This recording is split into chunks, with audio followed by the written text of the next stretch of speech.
Sumabak sa undercard ang Pinoy na si Diosdado Gabi. 10 rounds ang laban sa isang Colombiano na si Antonio Cochero. Agresibo si Gabi mula sa umpisa. Hindi nakaporma si Cochero. Sa ikalawang round, pinabagsak ng Pinoy ang kalaban. Panalo si Gabi via TKO. Nakita ko siya nga parang takot siya sa akin. So pinasok ko na lang tuloy para hindi na matagalan ng panahon. You've got the Mexico-Philippine rivalry.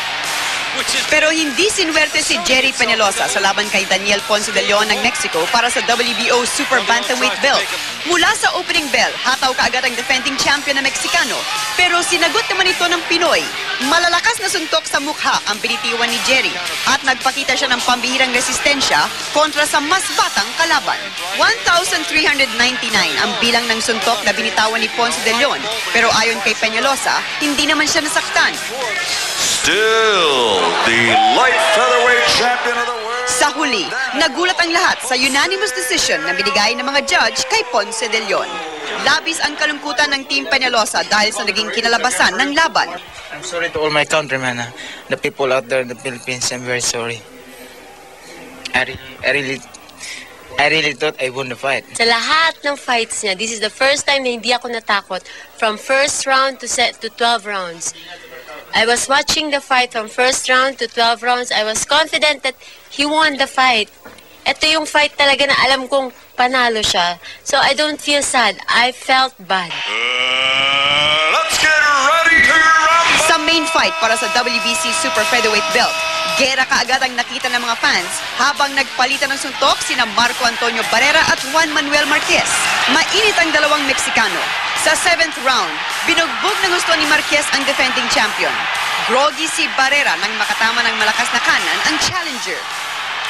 Pero nakarecover naman si Barrera at pinaluhod si Marquez. Hindi ito tinawag na knockdown ng referee. Pero dahil sinundan ito ng isa pang suntok ni Barrera habang nakaluhod pa si Marquez, binawasan siya ng 1 puntos. Matitinding palitan ng suntok ang naganap hanggang sa huling round. Sa huli, nagbunga ang trabaho ni Marquez at nakuha niyang matagal ng pangarap na makatalo ng isang malaking pangalan sa boxing. Panalo si Marquez via unanimous decision. Siya ang bagong WBC Super Featherweight Champion ng mundo. Muy contento. Gracias a Dios, todo salió bien. Salamat sa Diyos at nakuha ko ang aking panalo at walang nasaktan sa amin. Masayang-masaya ako ngayon.